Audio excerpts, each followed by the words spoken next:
So இன்றைக்கி ஒரு 2 விஷயம் சூப்பரான விஷயம் பார்த்துடலாங்க. ஸோ எந்த ஒரு கம்பெனியுமே நம்ம எடுக்கிறதுக்கு முன்னாடி ஷேர் மார்க்கெட்டில் முக்கியமாக நம்ம ஒன்று தெரிஞ்சுக்கலாம். அந்த கம்பெனி ஏதாவது ஒரு கம்பெனி அக்வயர் பண்ணியிருக்காங்களா, இல்லை அந்த கம்பெனி யாருக்கிட்டே இப்போ லேட்டஸ்ட் ஆர்டர் வாங்கியிருக்காங்களா, இது எல்லா க்ரைட்டீரியும், இது ஒன் ஆஃப் த க்ரைட்டீரியா. இதை தாண்டி நிறைய க்ரைட்டீரியா இருக்குது. நான் ஒவ்வொரு வீடியோலையும் சொல்லிட்டு தான் வரேன். ஸோ அந்த விதத்தில் CG power and industrial solutions மிக பிரபலமான கம்பெனி. அவங்க வந்து ஆர்டர் வாங்கியிருக்காங்க. யாருக்கிட்டேருந்து பார்த்தீங்கன்னாக்கா power grid corporation of India for 641 crores வாங்கியிருக்காங்க. இப்போ நீங்கள் சிஜி பவரும் பார்க்கணும், கன்சிடர் பண்ணணும், அதே மாதிரி பவர் கிரிட் கன்சிடர் பண்ணுங்கள். ரெண்டுத்தையும் ஃபோக்கஸ் பண்ணிகிட்டே இருங்க. ஆர்டர் வந்து என்ன வாங்கியிருக்காங்கன்னா supplying and servicing of 765 kV of transformer package வந்து ஆர்டர் வாங்கியிருக்காங்க. இது வந்து சிஜியோட ஃபர்ஸ்ட் சிங்கிள் லார்ஜஸ்ட் ஆர்டர்னு கூட சொல்லலாம்.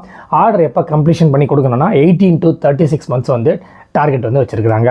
இதை தாண்டி இன்னொரு கம்பெனி டிவிடன்ஸ் வந்து 30 ரூபாய் இல்லை, 40 ரூபாய் இல்லை, 210 ரூபாய் அனௌன்ஸ் பண்ணியிருக்காங்க. என்னங்க இவ்வளோ டிவிடன்ஸை யாருக்கு அனௌன்ஸ் பண்ணதுன்னா, யார் லீடரின் 2-wheeler and 3-wheeler மேனுஃபேக்சரிங் தான். நம்ம பஜாஜ் ஆட்டோ தான். 1956 ஸ்டார்ட் பண்ணப்பட்ட கம்பெனி. டார்கெட் ப்ரைஸ் 8479.10, 210 ரூபாய் டிவிடன்ஸ் அனௌன்ஸ் பண்ணியிருக்காங்க. மார்க்கெட் கேபிடலைசேஷன் 12,772 ரூபா 15 பைசா. ரிட்டர்ன் ஆன் ஈக்விட்டி 29.83% வந்து காமிச்சிருக்காங்க. ஸோ யார் இந்த பஜாஜ் ஆட்டோ அப்படின்னா அவங்க எல்லாருக்குமே தெரியும். பஜாஜை பற்றி நம்ம சொல்ல வேண்டியதே கிடையாது. பட் மேனுஃபேக்சரிங் யூனிட் எத்தனை இருக்குது அப்படின்னு பார்த்தோன்னாக்கா, புனேயில் ஒரு மேனுஃபேக்சரிங் யூனிட்டும், அவுரங்காபாத்தில் ஒரு யூனிட்டும், உத்தரகாண்டில் ஒரு யூனிட்டும் வந்து சக்கப்போடு போட்டுட்டு இருக்க ஒரு கம்பெனின்னு சொல்லலாம்.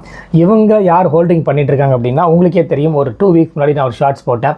கேடிஎம் இந்த ரேசிங்கில் சர்ன்னு ரோட்டில் அப்படி திரும்பறதுக்குள்ளே சர்ன்னு போயிடுறாங்க இல்லையா, அந்த கம்பெனி வந்து கொஞ்சம் லாஸில் போயிட்டுருக்கு. அந்த கம்பெனி நம்ம வாங்கி நடத்தலாம் அப்படின்னு சொல்லி மோரார்லெஸ் எல்லா டீலுமே முடிஞ்சு போச்சு. இந்த கம்பெனி வந்து எங்கே இருக்குன்னு பார்த்தீங்கன்னாக்கா ஆஸ்ட்ரியாவில் இருக்குது. ஸோ கேடிஎம் ஏஜி அப்படின்ற கம்பெனி ஆஸ்ட்ரியாவில் இருக்க கம்பெனியில் 47.99% வந்து ஹோல்டிங்ஸ் வச்சுருக்காங்க.